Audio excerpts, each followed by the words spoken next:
And good morning. All right, we're ready for our last lesson for this week. We have a skill station day today.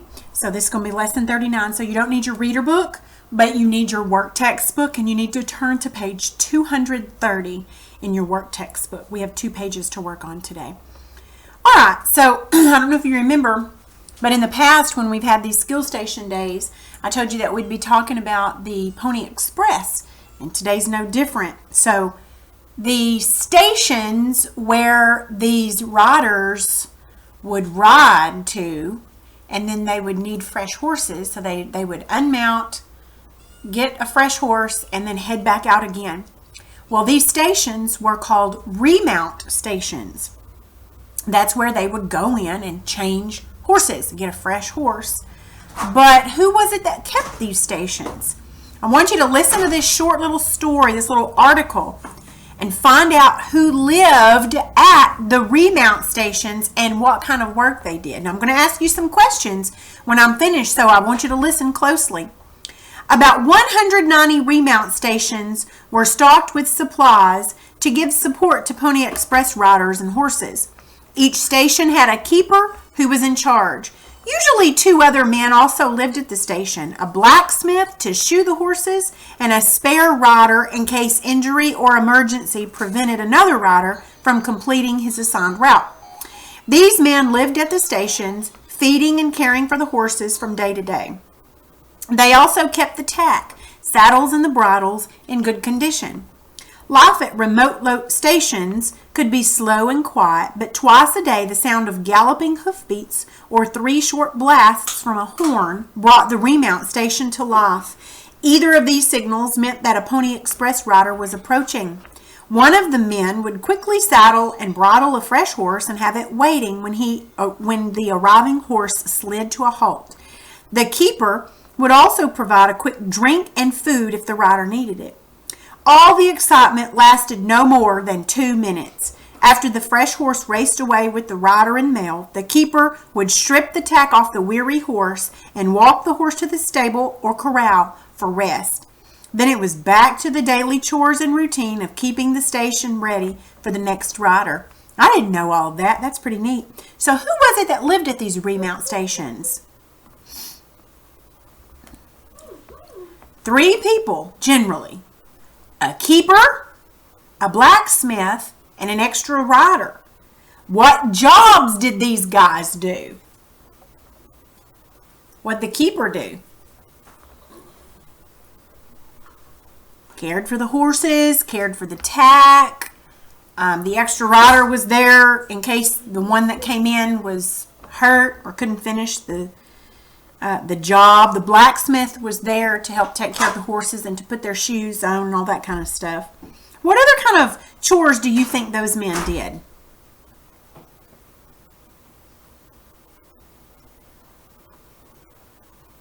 Well, they didn't have Brookshire's or Walmart or Dollar General or even running water in those days, so somebody had to get water from the well. Somebody had to make sure everything was clean. Somebody had to make sure there was always food. They had to make sure everything was good with the horses. There were probably more chores than what you and I both could think of because we're so used to things being done for us and just running to Brookshire's or ordering it off Amazon. They didn't have that back then, so they probably had a lot more chores than what you and I could even think of. So that extra rider was there just in case the one that came in could not finish. Well, what kind of injury might prevent a rider from finishing the route? Think they ever got struck by arrows or even gunshots maybe from Indians or outlaws or something like that? So it could be that. I've even read stories and accounts before where the horses came in and there was no rider on there because the rider had been killed and the horse just kept going. I've heard of that before. I've read, stories and stuff about that. So, and then you'd have to have that other guy to get the mail there. So, anyway, okay. So let's talk about what this lesson is actually about. We're going to talk about dividing words. Now, we've already talked in the past about dividing rules between consonants. We've talked about when there are,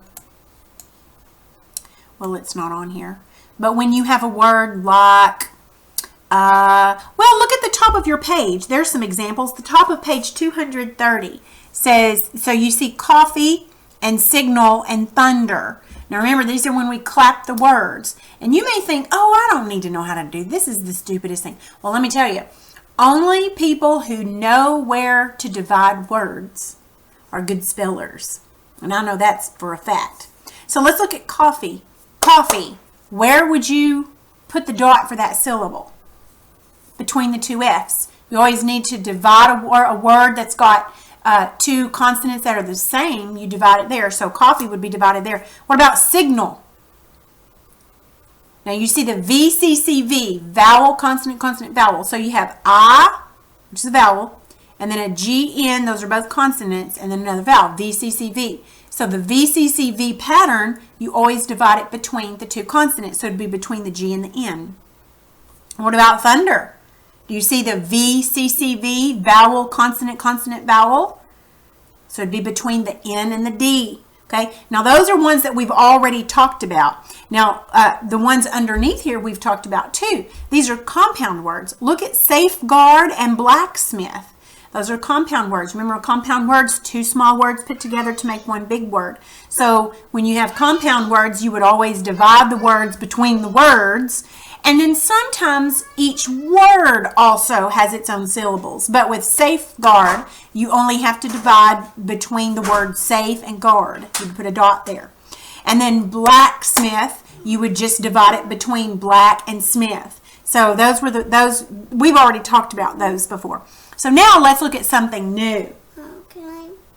I saw, is that like... Okay, Mama's recording the class. You can't do it right now. No. So let's look here. We're going to talk about words like stable. Words that have a consonant, L-E. Now, if you were to clap stable, then you would know that you would put the dot right there. Now, I want to first talk about this. I want to talk about an open and closed syllable.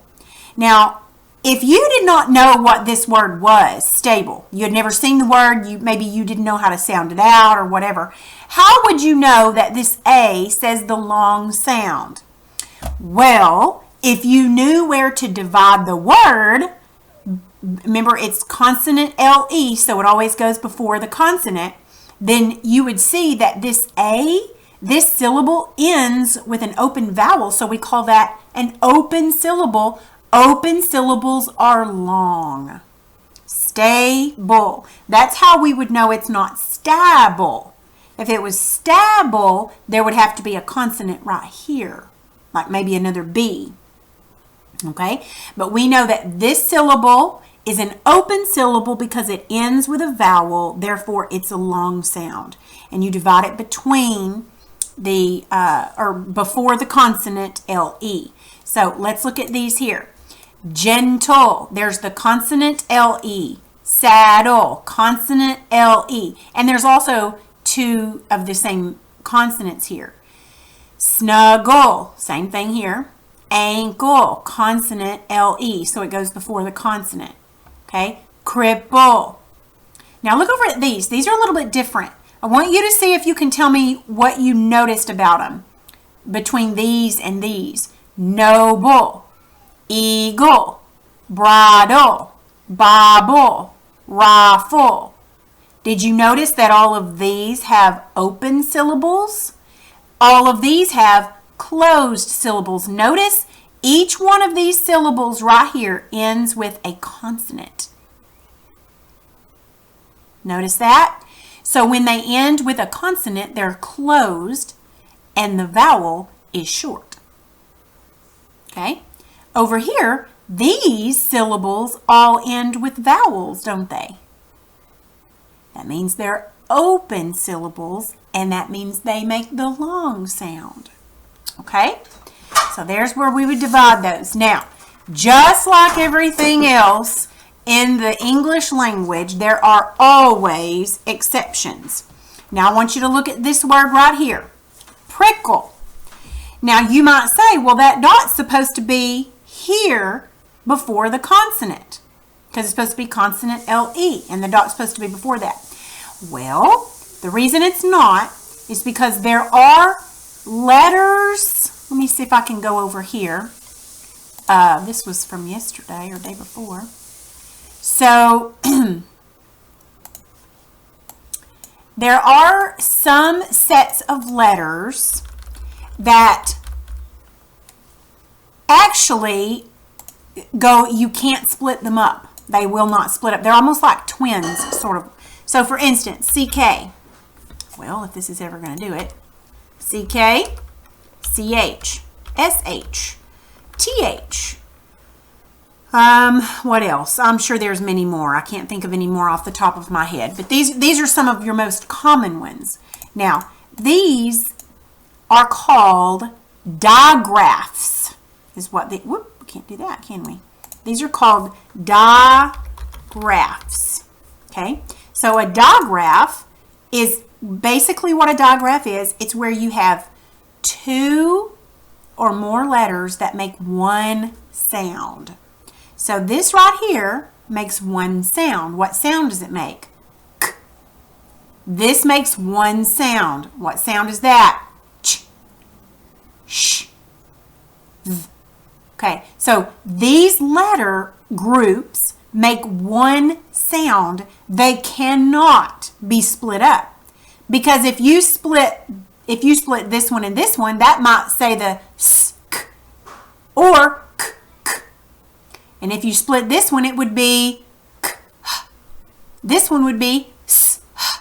You see what I'm saying?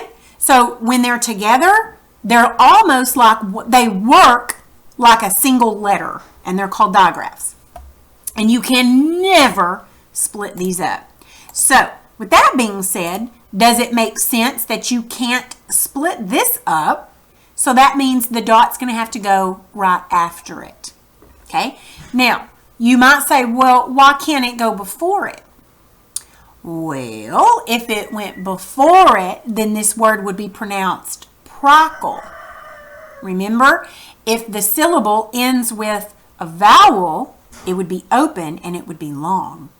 So we have to end this syllable with a consonant to make it short. Say it short sound. And you can't divide this, so it has to go after it. Okay? So buckle, crackle, freckle, pickle. They just use the CK on all of these, but you'll come across the TH and the SH and the CH and all that kind of stuff. Different ways. Okay, so let's look at our page in our book on page 230 where it says something new. So it says to move one letter in each group of letters to make a word ending with LE. Write each word and divide it into syllables. All right, so let's go with, let me delete this and let me make a new one so that I can kind of help you on this. Okay. All right,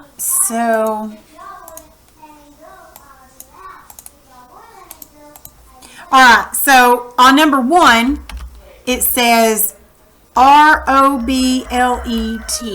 All right, but the instructions say move one letter in each group of letters to make a word that ends with LE, and then write it and divide it into syllables.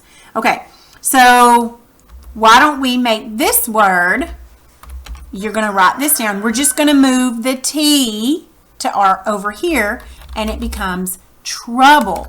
But we have to write it in syllables. So I want you to sit here and look at it just for a second before I give you the answer and tell me where you think that dot's going to go. If you said right there, you're correct. Now I have to use a period because I don't know how to make mine go up. There's some way that you can do that, but I don't know how. Okay, so it'd go right there because we have consonant LE. Okay? All right, let's look at number 2. On number 2, we have ANDLCE. Okay, what word might this become? Candle.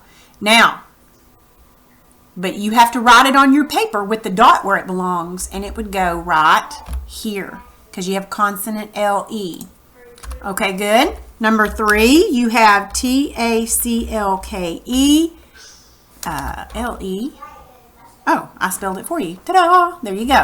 How'd they spell it? TACLKE. Okay, there we go. And so it would be tackle. Okay, where would the dot go? Now, notice this CK. Okay, so you can't split that up, and it can't go with the LE, or else it would become the word tackle. And I don't think that's even a word. So it would be this way. Okay, all right, let's look at number 4. We have ITLET. What word would this become? Remember, it has to end with an LE. Title. Where would your dot go? Where would the syllable break? Right there. So make sure you write it that way. Consonant LE. And then number 5. What word would this be? That's easy. It's just the word people. I had a friend a long time ago and she pronounced it people. All right, so here we have people. So it would be right there. So make sure you write each one of these on your page. Make sure you put the dot where it goes. And it always ends with consonant LE unless there's a digraph in there. Okay? All right, good job. So let's turn then to the next page, page 231. And at the very top, it says place dots between the syllables of the words. Watch out for the digraphs. Okay? And then the next one says, remember the rules. Draw dots to show where all of those words divide. And then I want you to do the crossword down there at the bottom. It should be really easy. Now, I'm not going to grade this page, but I would like to see it because when I see it, it's going to let me know if you're understanding this correctly, okay? Now, if you have any problem with it or you need some help, just send me a note on Google Classroom, okay? That's all for today.